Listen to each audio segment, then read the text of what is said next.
السلام علیکم دوستو، امید ہے آپ سب خیریت سے ہوں گے۔ دوستو آج کی ویڈیو میں آپ کو بتاؤں گا کہ دعا کس وقت زیادہ جلدی قبول ہوتی ہے۔ دوستو ویڈیو دیکھنے سے پہلے اگر آپ نے میرا چینل دین سیکھو اور سکھاؤ سبسکرائب نہیں کیا تو پلیز میرا چینل سبسکرائب کر دیں اور بیل آئیکن کو پریس کر دیں تاکہ ہر آنے والی لیٹسٹ ویڈیو کی نوٹیفیکیشن آپ تک پہنچتی رہے۔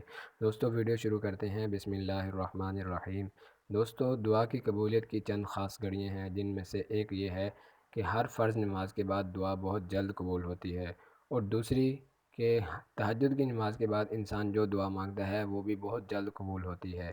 دوستو ایک حدیث مبارکہ میں حضور اقدس صلی اللہ علیہ وآلہ وسلم نے فرمایا ان اسرع الدعاء اجابۃ دعوت غائب لغائب، کہ بے شک زیادہ جلد قبول ہوتی ہے وہ دعا جو غائب کے لیے ہو۔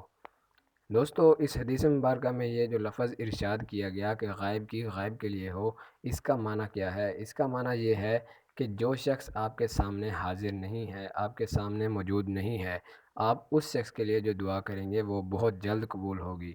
دوستو ایک اور حدیث میں یہ ارشاد ہوا ہے کہ جمعہ کے دن ایک خاص گھڑی ہے جس میں دعا قبول ہوتی ہے، مگر وہ خاص گھڑی امت کو بتائی نہیں گئی۔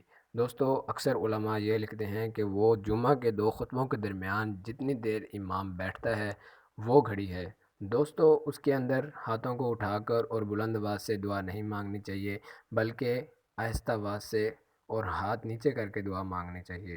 دوستو امید کرتا ہوں کہ آپ کو میری ویڈیو پسند آئی ہوگی، تو میری ویڈیو کو زیادہ سے زیادہ لائک اور شیئر کریں۔ اللہ تعالی ہمیں دین سیکھنے، اس پر عمل کرنے اور دوسروں تک پہنچانے کی توفیق عطا فرمائے۔